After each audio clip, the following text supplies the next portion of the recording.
Prophetic vision was one in which they felt that they were participants with God in speaking to the people. The prophetic vision was one in which they took a hard look at where people were and where they were going and how they began to move towards new directions. The prophetic vision was one at times that seemed to be violent and filled with almost hate and spite, and yet on other occasions was one of great hope. The prophets were not logical individuals. They were not concerned with the A plus B equals C syndrome of good Greek logic. They were concerned with the impact that their words had. And if at times they were contradictory, then they would just hold that logic was the hobgoblin of small minds because life itself is contradictory. I must say, I've indicated to a couple that all my life I've looked for a short definition of Jim Lyons, and I found one the other night. You may not agree with it, but I was watching a movie called Torn Curtain, Alfred Hitchcock, on Friday night with Paul Newman, Ooh for all you girls, and Julie Andrews, Ray for all you guys. And it was kind of an interesting movie. It wasn't one of the great movies of all time, but I was kind of watching it, and there was a description of a man in there, and I listened to that description, and it hit me, and I said, that's the way Jim Lyons thinks about himself. He said he's a man who couples mathematical precision with romantic inconsistencies. That's me, folks. Step outside of myself, I'm totally logical, and I can understand A plus B plus C and go right down into it. But step inside, I'm a hopeless romantic, falling in and out of love every minute.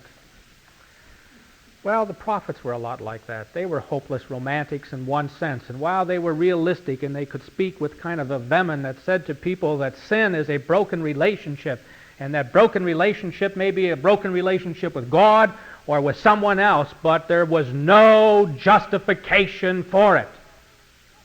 They would have had real problems with the psychological understanding of the day that says if you understand why you did something, that takes it away. The fact of the matter is the prophet said you may understand why you've done it. We understand too, but it is still a broken relationship, and one must re-establish that relationship. And if you think that God is going to be a loving God who does everything for you and you have no responsibility, woe to you. For you wait for the day of the Lord, says the prophet Amos, a day that you think is going to be light and joy and happiness, but it will be a day of destruction and fear and upheaval. It's not a popular message. And yet it is a message that says that the burden of our own existence is in our hands and our relationships, and we have the power to make those relationships true. And for us to understand the prophetic message and the four areas that I want to briefly touch on, we have to understand something about the prophetic thought. It is very different than ours. We got at it briefly last week. I just want to touch on it this week, that there is no such thing in biblical thought as an idea. An idea has no relevance. An idea is nothing. It's something you play with up here. An idea is only important when it becomes translated into action. At that point, it becomes value. One of our problems is that we are beautifully equipped to work with ideas, to mentally work out things, to sit back and to think and to meditate and somehow or another feel that we're solving the problems of our own existence and of the world.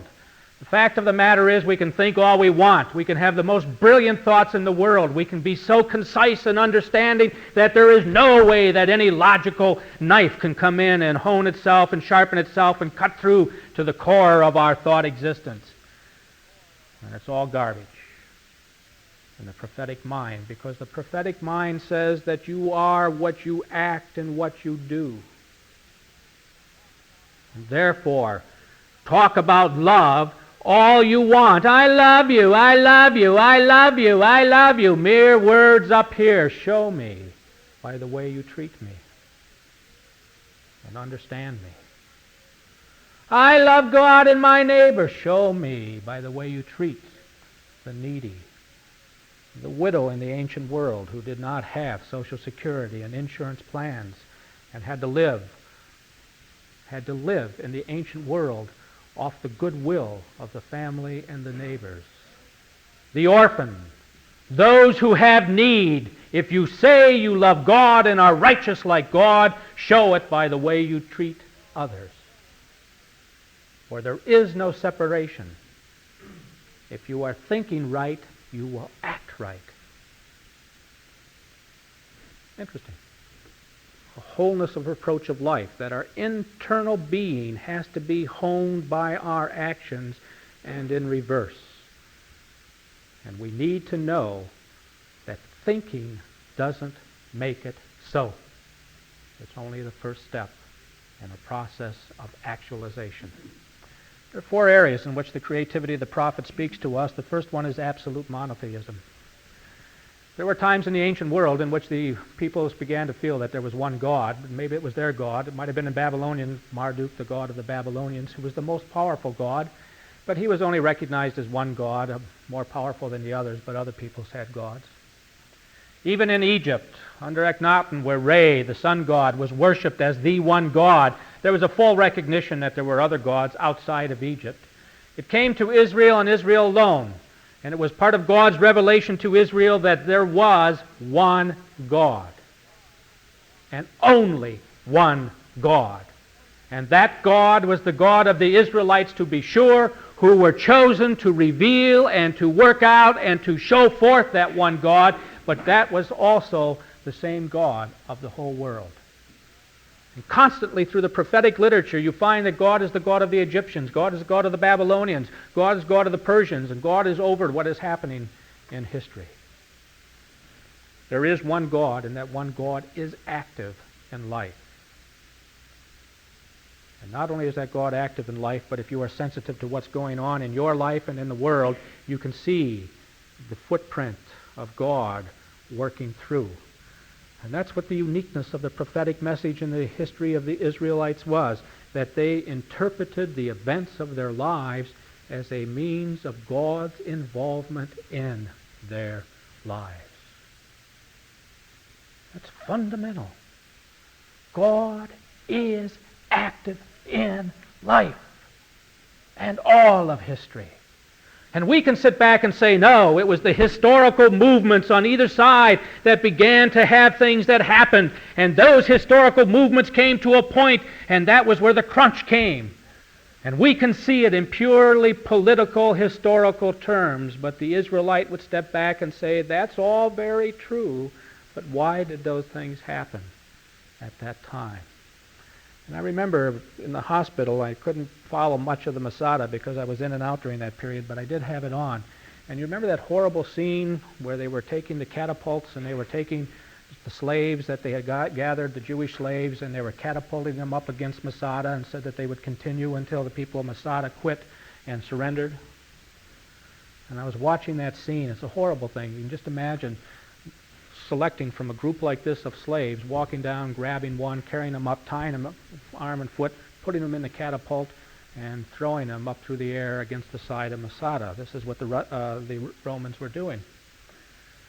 And Eleazar in Masada, out of the sheer anger and the frustration and the bitterness and the hate, went into the temple. And Eleazar was not a religious leader. He was a political leader. He was a zealot. But he was not one who used religion as a tool. Religion for him was something that he struggled with. And he went in and he prayed, and he prayed, and he pleaded with God to relieve this situation.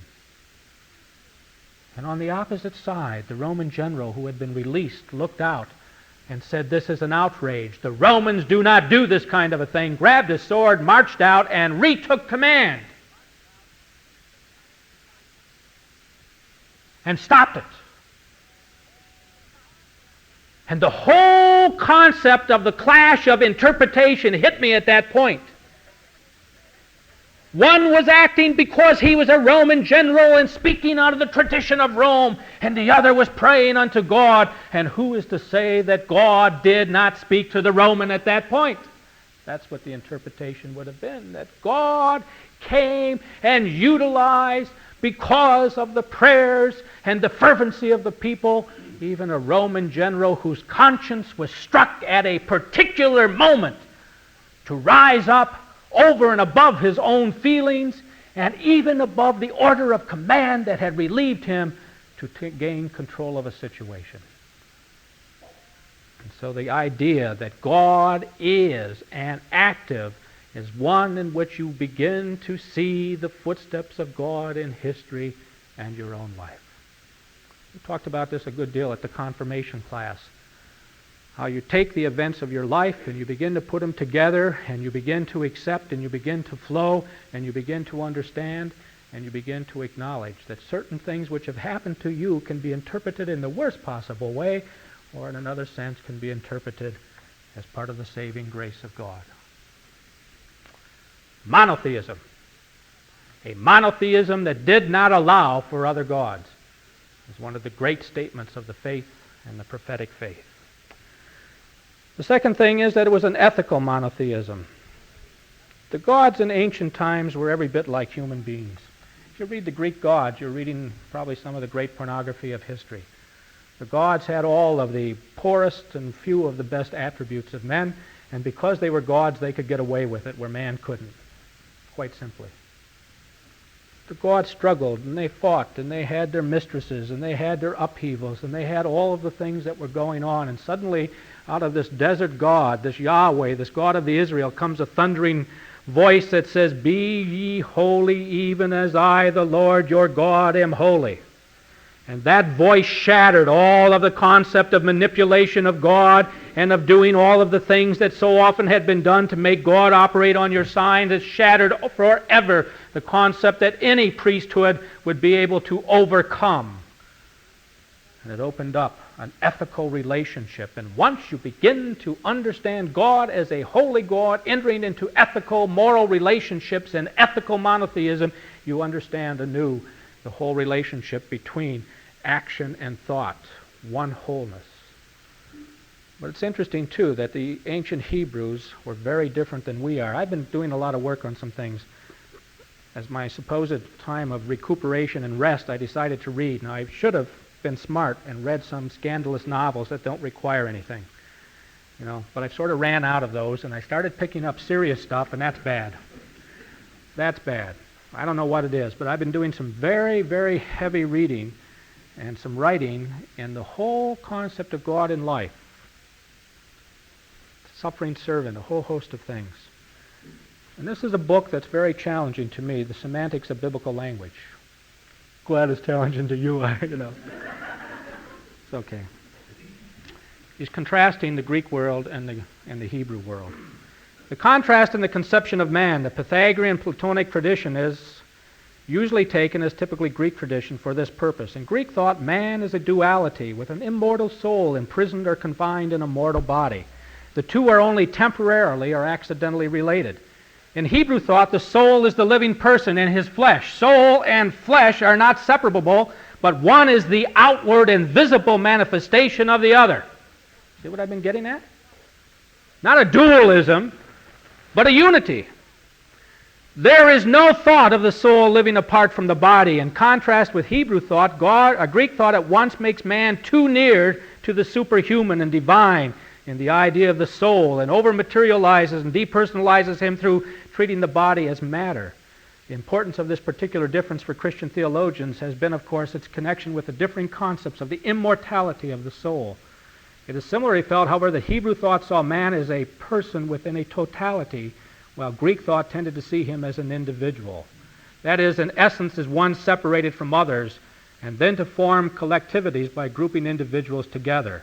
The conflict of the individual and the collectivity thus arises from the Greek tradition. But Hebrew life was lived in a social totality of religion and justice. And I don't want to pass over this. This is one of the most essential points, I think, that I've ever said to you from the pulpit. We are, in our own tradition, individualistic. We are so caught up in our own understanding of self and growth and development and goodness and wholesomeness and all the things that are important, and I don't want to even indicate by the slightest that they're wrong, that we sometimes fail to understand that we are also part of a larger fabric. For the ancient Hebrew, he could not be righteous if he did not act righteously towards other people. He could not be holy if he did not act holy towards other people. God is holy not because God is off somewhere way far away and being holy there. God is holy because He is involved in the activities of an ongoing life. And they are ethical and moral. It is not one's soul that is in danger. It is in one's personhood by not being involved with others, by withdrawing and refusing to acknowledge the interrelationship.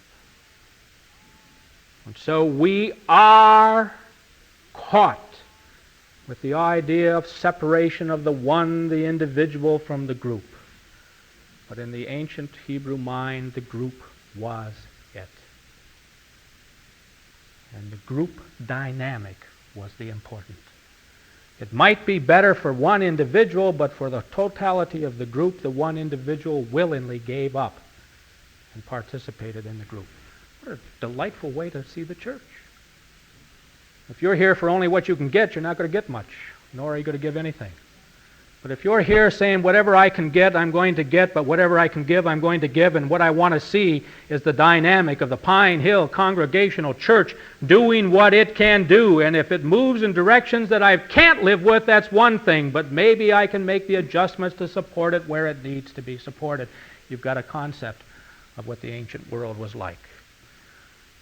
Combination of the individual and the collective that we've lost. Brotherhood. Brotherhood.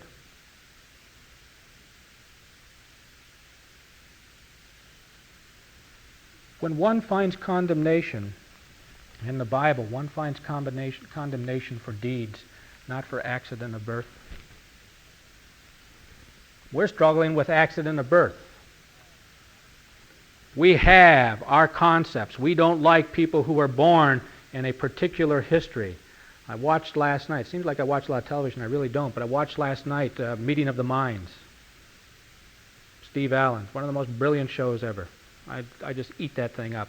You know that Steve Allen writes a script with 3 historical personages coming together to discuss their history and who and what they were and what went on and to debate back and forth. And last night it was Catherine the Great, Oliver Cromwell, and Mr. O'Connell, an Irishman. You can imagine Cromwell and the Irishman, you know, and some of the struggles in Catherine the Great. And all 3 of them were very strong on the protection of the minorities and the concept of brotherhood, which might surprise you, but it was true. Catherine the Great even said, we protected the Jews within our tradition because it is true in all of history that when a society attacks the Jews, it is on the verge of exploding within itself and disintegrating. A society which builds itself on the attack of others who are what they are because of the accidents of birth is not a society that has a solid foundation of who and what it is. The strong society of the prophetic faith is one that is based on God and sees all mankind as God's creative act. And cannot separate on the basis of national origin or color or creed or likenesses or differences. And the 4th item is justice. We want liberty. But it's been said that if we can find justice, we'll have all the liberty we need. Justice is always pictured as blind. I always laugh when I read about the Palestinians or back when Mr. Nixon was talking about a just peace. It was a word that had no meaning. It's a word that in the Palestinian mind has no meaning because justice is blind. Justice means that you're willing to step outside that romantic inconsistency and utilize the mathematical precision to try to understand the rightness and the wrong. And even if it's a friend that has to be judged against, for justice' sake, you judge against the friends because justice comes from God. And most of us don't believe that. For us, justice is what we can do to manipulate the world around to our position. Do you think Mr. Sands, starving himself in Northern Ireland, has a real sense of justice? He has a sense of a cause. He has a sense of a direction. He has a sense of an anger. He has a sense of a hate. He has something he wants to accomplish, but does he have a sense of justice? I doubt it.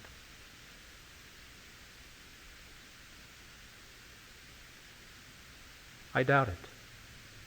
Because he knows the bloodshed that's going to follow And justice does not allow the manipulation of people into that situation.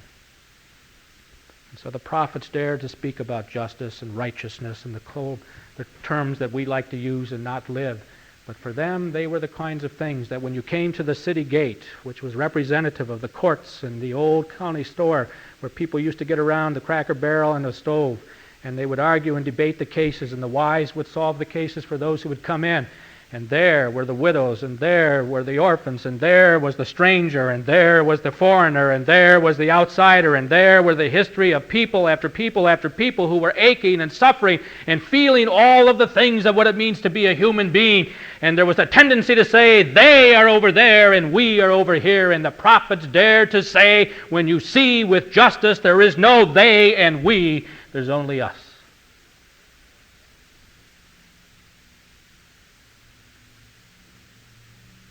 So the creativity of the prophets is still reaching out to each of us today for the lessons which they taught and cried for and bled for and shouted out and were able to bring to the people of their own time was one that God is active, that God is ethical, that God is moral, that God demands more than just the intellectual assent, but that God demands the totality of one's individual efforts in the community.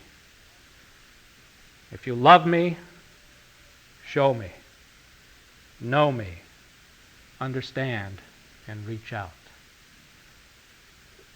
One of the most overused words in the world, and with the littlest meaning, is I love you without the same action. And the prophets knew that and preached it. And they did something even more. They lived it